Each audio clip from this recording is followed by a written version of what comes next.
और ये तो एक छोटी सी बानगी है, लेकिन अगर महिला के अधिकारों की बात करें तो महिला कानून बिल अब तक पास नहीं हो पाया। अली अनवर जी,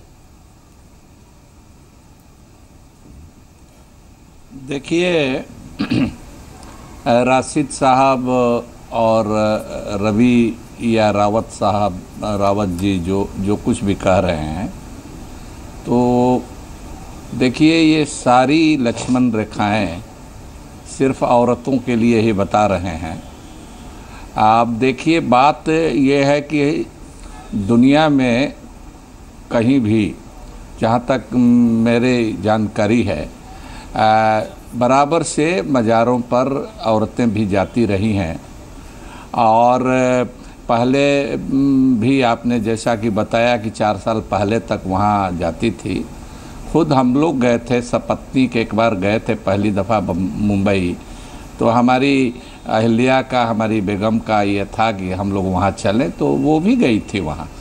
लेकिन अचानक इस तरह का फ़ैसला आया, तो हम तो यही कहेंगे कि देखिए, मुसलमान आम तौर पर बड़ी आबादी जो है, बहुत बड़ी आबादी, मुट्ठी भर लोग हैं जो राशिद साहब कह रहे हैं इस तरह की बात में यकीन करते हैं। उसी तरह से हिंदू भाइयों में भी भारी बहुमत है जो मंदिरों में सब जगह जाने को, उनके प्रवेश के हक में है। तो सुप्रीम कोर्ट ने न सिर्फ आम लोगों की भावना का कदर किया है, बल्कि संविधान की भावना को भी इस फैसले के जरिए रिफ्लेक्ट किया है। हम तो बड़ी अदब के साथ ये दोनों जो हमारे विद्वान उलेमा हैं और विद्वान पंडित हैं, इनसे अनुरोध करेंगे, गुजारिश करेंगे कि और छीछा लेदर कराने से, सुप्रीम कोर्ट में जा करके या उनको रोक करके ये और छीछा लीदर कराना होगा। इसलिए अब कोई रोक नहीं सकता है। देखिए, बराबरी अब जब तक ये महिलाएं आगे नहीं आती थी तब तक तो आप चल जाता था आपका जो भी फरमान जारी किए, लेकिन अब अंदर से, सोसाइटी के अंदर से ये मांग उठ रही है, औरतें आगे बढ़ रही हैं। तो इसीलिए भलमनसाहत इसी में है कि इसको आगे बढ़ने दीजिए। ये इतिहास के चक्का को फिर उल्टा नहीं घुमाया जा सकता है। जहाँ तक इस्लाम की बात है, जो हमने कम जानकारी में जो समझा है, बहुत व्यवहारिक इस्लाम मजहब है, बहुत फ्लेक्सिबल है, और जो बुनियादी चीज़ें हैं जहाँ गड़बड़ी है, इस्लाम के नाम पर जो गड़बड़ी लोग करते हैं, उसमें सुधार करने का, या हिंदू धर्म का बेजा इस्तेमाल या इस्लाम का बेजा इस्तेमाल, उस पर चिंतन मनन करने, सोच विचार करने की ज़रूरत है।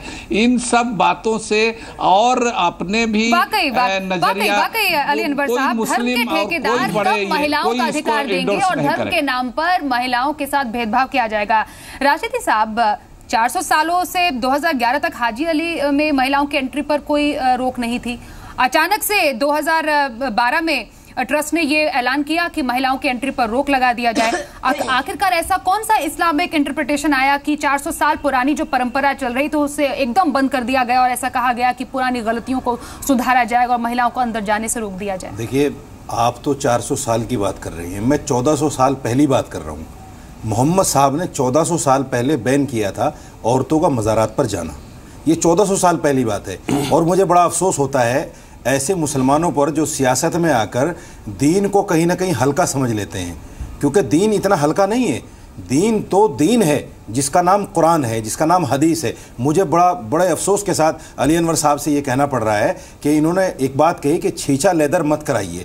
छीछा लेदर तो आप करा रहे हैं, सियासी लोग जो कॉमन सिविल कोड को हरी झंडी दिखा रहे हैं, ये है छीछा लेदर असल। आप कॉमन सिविल कोड कैसे ला सकते हैं? मुसलमान के अंदर डिबेट में आज पहली बार हो रहा है कि सारी पॉलिटिकल पार्टीज एक राय में एक मुद्दे पर बोल रही है। उनको वोटों का मसला है, कभी ऐसे नहीं हुआ है। उनका वोटों का मसला है। सारी पार्टियों को लग रहा है कि अगर इसके खिलाफ बोलोगे तो तुम्हारे वोट चले जाएंगे। ये सच्चाई है, इसको नकार नहीं सकता कोई भी सियासी आदमी। लेकिन मैं अली अनवर साहब से एक बात पूछना चाहता हूं। कुरान की आयत पढ़ता हूं, आप उसका हवाला मैं देता हूं आपको, उसका तर्जमा आप मुझे बताइए और बताइए कि कुरान कहता है कि नहीं कहता है।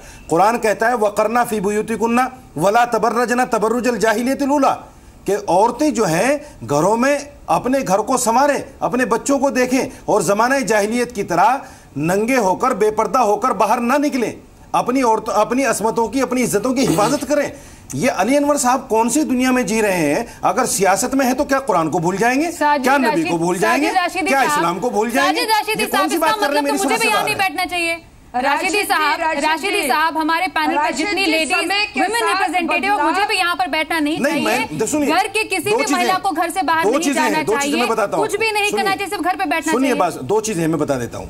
एक है इस्लाम, एक है मुसलमान का अमल। मैं हर जगह कहता हूं इस बात को। इस्लाम तो यह है जो मैंने बताया है, मुसलमान का अमल वो है कि मुसलमान औरतें जो है हर जगह हैं, फिल्मों में भी हैं, आप जो है हर जगह देख लीजिए, नाच गाने के अंदर भी है, ओलंपिक्स में भी जा रही है, सब कहां नहीं जा रही मुसलमान औरतें, लेकिन वो मुसलमान का अमल। सुनिए वो देखिए आप उसको भटकाइए नहीं स्वाति जी। मैंने बताया कि मुसलमान शराब भी पी रहा है, मुसलमान चोरी भी कर रहा है, मुसलमान जिना भी कर रहा है, तो इस्लाम का इससे क्या लेने देना? ये मेरा जाती अमल है, मैं कुछ भी कर सकता हूं, आप कुछ भी कीजिए। अली अनवर साहब ने अपनी राय जाहिर कर दी है, कुछ भी करें।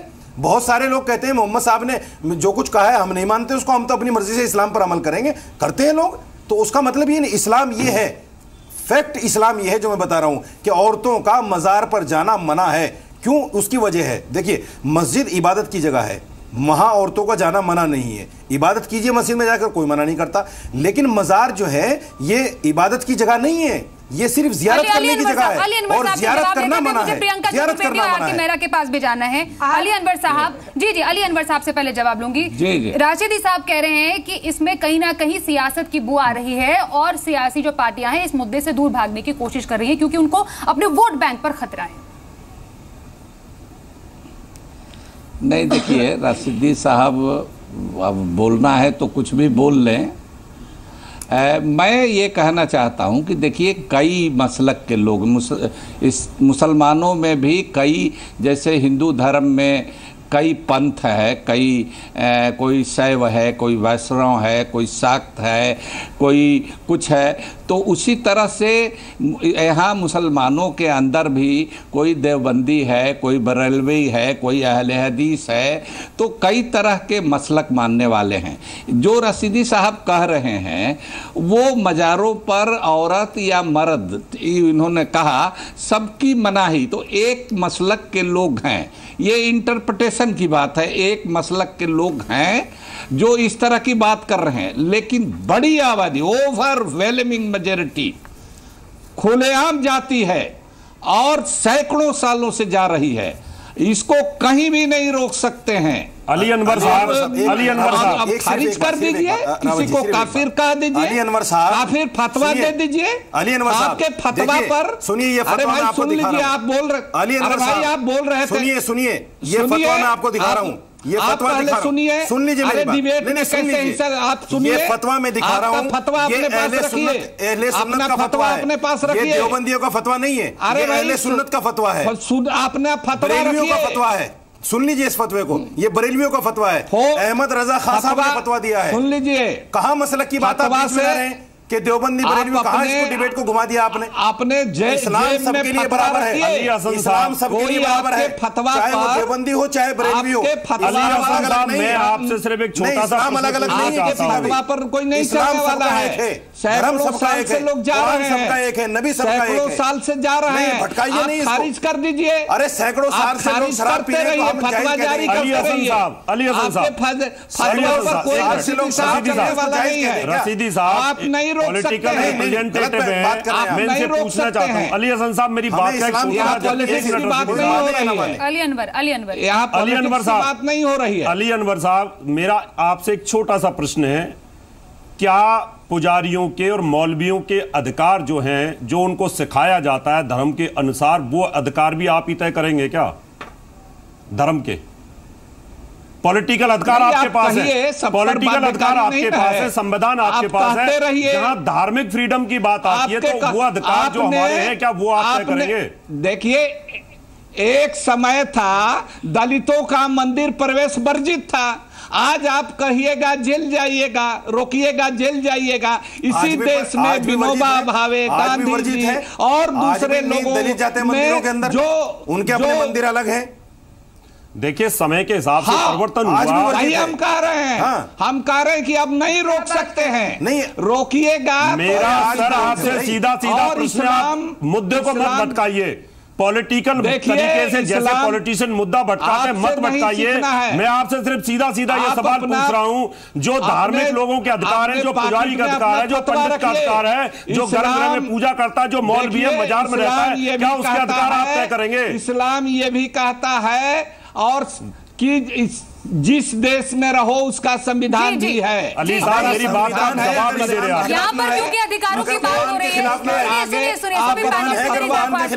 आपका इंटरप्रिटेशन है। संविधान आएगा तो मुसलमान नहीं मानेगा। धर्म का अधिकार मुसलमानों के पास है, आप उसको कैसे काट सकते हैं? नहीं, संविधान अगर कुरान के खिलाफ आएगा देखिए, अगर सियासी नुमाइंदे अधिकार तय नहीं करेंगे तो धर्म के ठेकेदार भी महिलाओं का अधिकार तय नहीं करेंगे। स्वाति जी, आप बार बार धर्म के ठेकेदार मत बोलिए। देखिए, ये धर्म कोई बिकता नहीं है, इसके टेंडर नहीं होते। क्या आप धर्म का ठेकेदार बोलेंगे? पहले तो आप इस तरह के शब्द इस्तेमाल धर्म के लिए ना करें, हमारी आत्मा आहत होती है। हम एक धार्मिक आदमी है, पूजा पाठ करने वाले हैं और प्रभु से डरते हैं, गॉड फियरिंग है। और आप अगर उसी दायरे में रह के बोले तो ज्यादा अच्छा रहेगा। धर्म के ठेकेदार वो होते हैं जो धर्म को बेचते हैं। लेकिन आपकी भाषा तो वैसे ही है ना, जैसे नहीं, हम तो ये कह रहे हैं कि अगर हमने कोई पूजा पाठ का अधिकार लिया है, सरकार कहीं ना कहीं इस तरह के कहीं विद्यालय हैं वहां पर ये सब चीजें सिखाई जाती है, क्या उनके अधिकार भी यही तय करेंगे पॉलिटिशियन लोग? एच.एस. रावत जी, क्या यही चीजें सिखाई जाती है कि किसी का भला करो और उसके साथ ऐसा हो जाए? अगर गर्भगृह के अंदर कोई नियम पुजारी ने बनाए हैं, उसके पूजा के विधान बनाए हैं,